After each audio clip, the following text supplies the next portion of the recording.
ప్రేక్షకులకి ఆ లలితాంబిక అమ్మవారి యొక్క అనుగ్రహం పరిపూర్ణంగా కలగాలని మనస్ఫూర్తిగా కోరుకుంటూ మనం ఈరోజు చెప్పుకోబోయే టాపిక్ ఏమిటంటే గత 2 సంవత్సరాల క్రితమే మనం ఒక టాపిక్ గురించి చెప్పుకున్నాం. ఏమిటది అంటే శని భగవానుడు మకరం నుంచి కుంభంలోకి రాగానే చాలా మట్టుకు ఒక రెవల్యూషన్ తీసుకొస్తాడు. బిజినెస్ సిస్టమ్స్లోని ఒక కొత్తగా కనిపెట్టుకునే విషయంలోని అన్నిట్లోని బిజినెస్ రెవల్యూషన్స్ చాలా తీసుకొస్తాడని చెప్పుకున్నాం.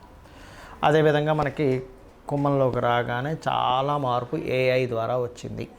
అయితే మనం గతంలో ఇంకొక విషయం కూడా చెప్పుకున్నాం. ఏమిటది అంటే శని ఇక్కడికి చేరేసరికి అంటే 2030 4వ నెల 17వ తేదీ అంటే 17 ఏప్రిల్ 2030 కల్లా ఇక్కడ చేరుకుంటాడు. ఆ సమయం కల్లా అందరూ కూడా వీలైనంత మట్టుకు ఓన్గా చేసుకునే దాని మీదే ఉండండి, జాబ్ కాకుండా అనేటువంటిది. ఎందుకంటే అలాంటి ఒక సిస్టమ్ని తీసుకురాబోతున్నాడు శని. మకరంలో ఎంటర్ అయినప్పుడు మీరు గమనించినట్లయితే ఒక 4.5 years బ్యాక్ మనకు కరోనా వచ్చింది. మకరంలోకి ఎంటర్ అయ్యి గురువు ఒక నీచభంగ రాజయోగం కాలసర్పదోషంలో ఉన్నప్పుడు ఇక్కడికి వెళ్ళినప్పుడు జాబ్ సంబంధించిన విషయంలో ఒక డిఫరెంట్ ఇదంటే వాళ్ళు ఎవరికి వాళ్ళు చేసుకునే దానిలోనే ఇస్తాడు. కాబట్టి ఇక్కడి నుంచి ఇక్కడికి అంటే దాదాపు ఇప్పుడు మకరం కుంభంలో ఉన్నటువంటి శని భగవానుడు 30వ తేదీ 30వ తేదీ 3వ నెల 2025 సంవత్సరానికి ఇక్కడికి వెళ్తాడు. 30 మార్చ్ 2025 సంవత్సరంలో ఇక్కడికి పర్టికులర్గా 2/6/2027లో వెళ్తాడు ఇక్కడికి మేషంలోకి. సో ఈ రాసులు మారినప్పుడు ఏ లగ్నం వారికి, లగ్నం తెలిస్తే లగ్నం తెలియని వారి రాశి వారికి ఏ విధంగా ఉండబోతుంది 2030 వరకు అనేటువంటి విషయాలు. కర్కాటక లగ్నము, కర్కాటక రాశి ఈ కుజుడు ఒక 4 నెలలు ఉంటాడు లేండి. ఇక్కడ 4.5 నెలలు అంటే ఒక నెల తర్వాత మళ్ళీ వెనక్కి వెళ్ళిపోయి మళ్ళీ వస్తాడు అనుకోండి. ఒక 4.5-5 నెలలు ఉండే ప్రయాణం ఈ కుజుడిది. ఇవి పక్క పెడితే ఇప్పుడు మనం మాట్లాడుకునేది శని కాబట్టి మీ కర్కాటకం వారికి అష్టమంలో శని నడుస్తున్నాడు. అష్టమ శని. ఈ అష్టమ శని ఎప్పుడు పోతుంది అంటే 2025 30 మార్చి నుంచి భాగ్యంలోకి వెళ్ళిపోతాడు. భాగ్యంలోకి వెళ్ళినప్పుడు ఒక 2 నెలల పాటు ఆ శని భగవానుడు అక్కడ రాహుతో కలిసి ఉంటాడు మీనంలో భాగ్యస్థానంలో. అంటే మీ లగ్నం నుంచి కానీ లేదా లగ్నం తెలియని వారి రాశి నుంచి కానీ తీసుకుంటే 9వ స్థానంలో ఉంటాడు శని రాహువులు.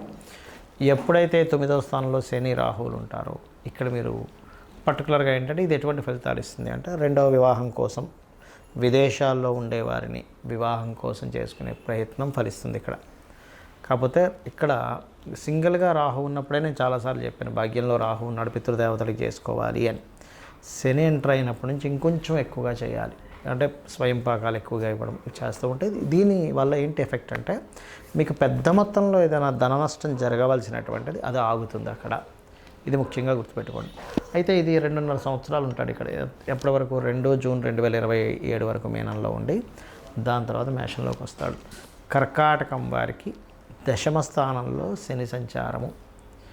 అయితే మీ జన్మజాతకంలో కెరీర్ పరంగా బలంగా ఉందండి దశ అనుకున్నప్పుడు పెద్ద ఇబ్బంది ఏమి ఉండదు, గుర్తుపెట్టుకోండి.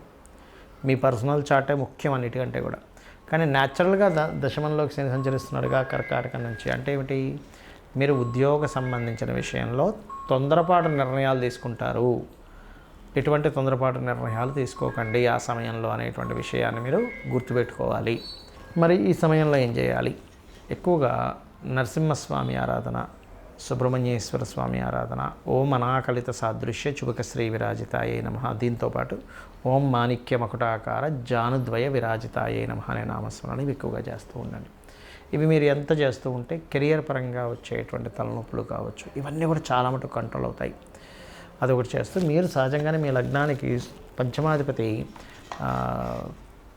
కుజుడవుతాడు కాబట్టి సుబ్రహ్మణ్య స్వామి ఆరాధన మంచిది. అయితే శని ఇక్కడికి వచ్చేసరికి మీ కేతువు 3లో ఉన్న కేతువు 2లోకి రాశిలోకి ఇక్కడికి ఎంటర్ అయిపోతాడు. ఆల్మోస్ట్ ఎంటర్ అయినప్పుడు సహజంగా లగ్నంలో కేతు సంచరించేటప్పుడు శని ఇక్కడ ఉన్నాడు అనుకోండి ఉదాహరణకి ఆ టైంలో ఆధ్యాత్మిక యోగంలో తీసుకెళ్తారు, స్పిరిచువల్గా బాగా వెళ్తారు, కొన్ని సాధనలోకి వెళ్తారు, అందులో ఎటువంటి సందేహం లేదు. కానీ 12లో కేతు సంచారం జరుగుతూ శని దృష్టి ఉన్నప్పుడు మాత్రం 2029 2030 2028 ఆ టైంలో ఇన్వెస్ట్మెంట్స్ చేసేటప్పుడు కాస్త జాగ్రత్తగా చూసి చేయాలి అనేటువంటి చాలా స్పష్టంగా గోచరిస్తుంది. ఇక మీరు గోవుకి బెల్లము, గ్రాసము, మినపప్పుతో చేసిన పదార్థాలు ఏమైనా తినిపించండి, అన్ని విధాలా బాగుంటుంది.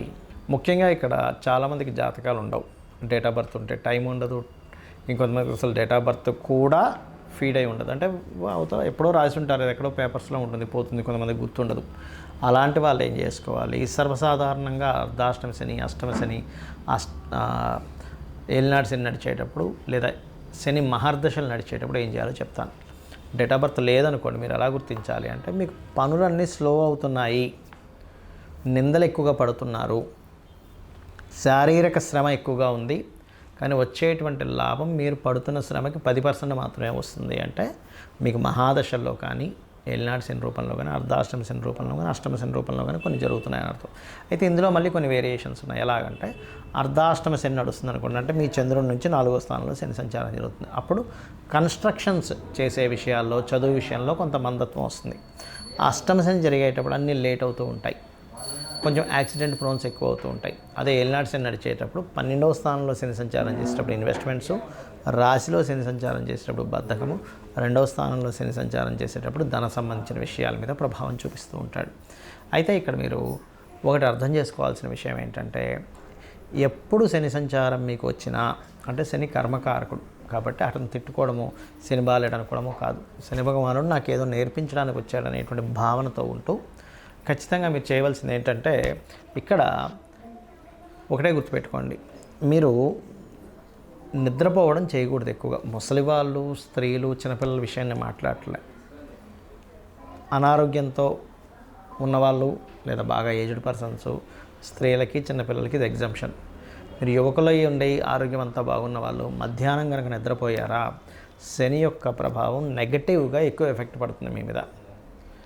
రెండవది వాకింగు, జాగింగు, ఎక్సర్సైజు, శారీరక శ్రమ సంబంధించినవి ఎక్కువగా చేయాలి. అప్పుడు దాని ప్రభావం మీ మీద పడదు. ఇక మూడో విషయం ఏంటంటే, ఇక్కడ మీరు గమనించవలసినటువంటిది, మీకు దగ్గరలో అంటే మీ చుట్టాల్లో ఏజ్డ్ పర్సన్స్ కానీ, మీకు ఏదైనా పనిచేసే వాళ్ళకి కానీ, ఆ రూపంలో అంటే కార్మికులు, కర్షకుల రూపంలో శని భగవానుడు ఉంటాడు. వాళ్ళకి ఏదైనా హెల్ప్ చేయండి. వాళ్ళు సంతోషపడడానికి ఏదో చిన్న పిల్లలకి ఒక చాక్లెట్ కొనివ్వడం, ఏదో ఒక షర్ట్ కొనివ్వడం, ఏదో ఒకటి చేయండి. అప్పుడు శని ప్రభావం నుంచి బయటపడతారు. అయితే ఇలా ఉన్నప్పుడు గోచార పరంగా మనకేంటంటే, శని భగవానుడు ఇక్కడ ఉన్నప్పుడు రెవల్యూషన్ తీసుకొస్తాడని చెప్పాను, కానీ ఇక్కడికి వచ్చేసరికి ఏంటంటే ఎవరికి వారు దేశంలో, ఇప్పుడు చైనా లాంటి దేశాల్లో చూడండి, ఎవరికి వారు ఇంట్లోనే ఒక చిన్న కర్మాగారంలా ఉంటూ ఉంటుంది. అలా ఎవరికి వారు ఓన్గా జాబ్ పరంగా సెటిల్ అయిపోవాలి. ఎందుకంటే ఎక్కడో నేను జాబ్ చేస్తాను, వాళ్ళు నన్ను చూసుకుంటాను అనుకుంటే తప్పు. శని ఇక్కడ జరిగేటప్పుడు గుర్తుపెట్టుకోండి, మేషంలో బికాజ్ ఆఫ్ ఆ టైం అనేటువంటిది అప్పటికల్లా ఓన్గా చేసుకునేది ఇదే మీకు యోగాన్ని ఇస్తుంది. ఇది బాగా బాగా బాగా గుర్తుపెట్టుకోండి.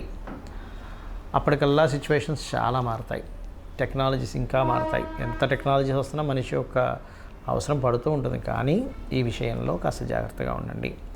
నువ్వులు ముఖ్యంగా దానంగా ఇవ్వడం, అందులో ముఖ్యంగా తెల్ల నువ్వులు, నీలం వస్త్రము దానంగా ఇవ్వడం, గోవులకి బెల్లము, గ్రాసము లాంటివి తినిపించడం, వీలైనంత మట్టుకు సుబ్రహ్మణ్యేశ్వర స్వామి, ఆంజనేయ స్వామి లేదా లక్ష్మీ నరసింహస్వామి ఆరాధన లేనట్లయితే కొన్ని శక్తిపీఠాలకు వెళ్ళి రావడము, ఇవి ఎక్కువగా చేస్తూ ఉండండి.